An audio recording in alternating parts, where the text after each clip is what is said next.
very intensive forensic computer work, among other things.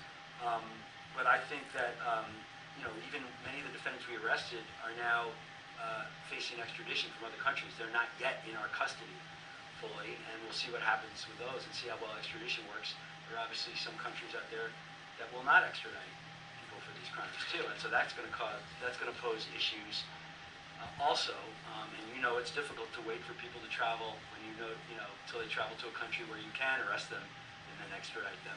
So I think that's going to become more and more of a problem as cases are brought. People learn from what our officers are doing, and as they do in other areas, they try to put themselves in jurisdictions where they can't be extradited, can't be arrested. So, regulators, I think, could do a lot talking to each other to help us with that. We're going to continue, I think, to work together and work with our foreign partners to try and overcome those problems. To Rich's point, one of the principal defendants in the Western Express case that I talked about, more than 100,000 identities stolen in a significant international footprint. One of the principal defendants we had indicted, but were unable to, he lived in Eastern Europe, and he was operating the criminal enterprise out of Eastern Europe, and we were unable to get him.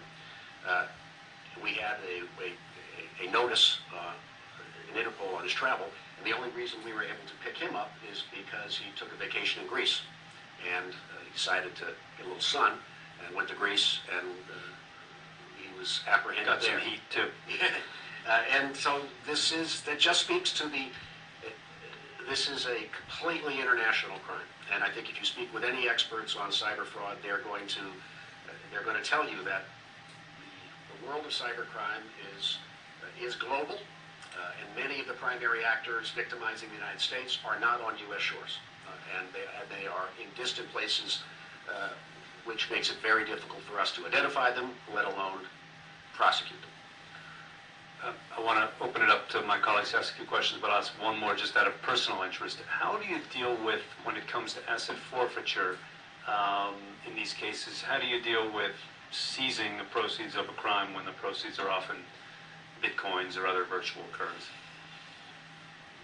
As I sit here today, I represent the U.S. Attorney's Office, and we're a large holder of Bitcoin right now, which maybe... How are you doing? How are you doing with that investment? Gives people a different attitude toward the testimony, because we seized over $30 million in Bitcoins in the Silk Road case, and we do that through civil forfeiture action, like you would against other assets and currency, and we treat it that way. So that has been seized from the Silk Road servers and computers and Mr. Ulbricht's personal computer, and we do that through civil forfeiture action.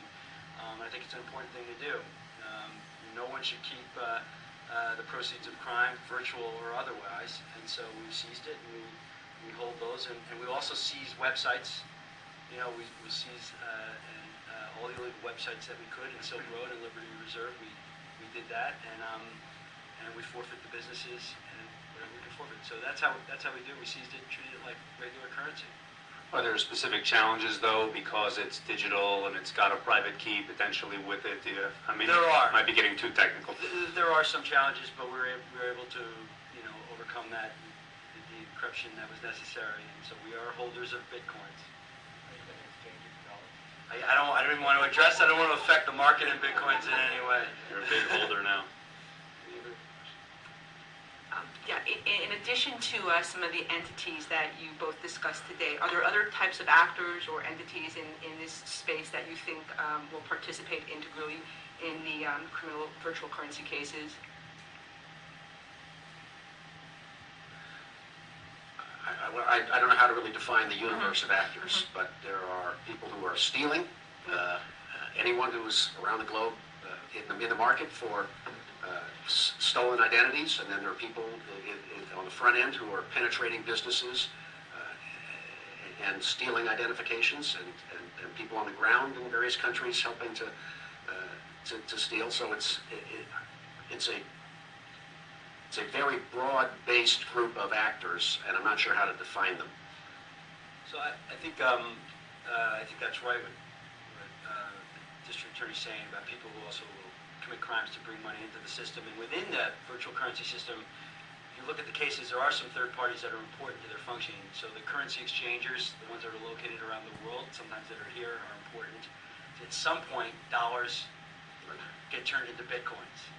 And as we talk about it, this is really a regulator issue, but I think whatever anonymity may or should exist within the Bitcoin world, where Bitcoins may be buying products and being Bitcoins for other services or other Bitcoins, you have to enter and exit the system if you're going to go into any other currency. Dollars have to come in, we use dollars, and dollars have to come out.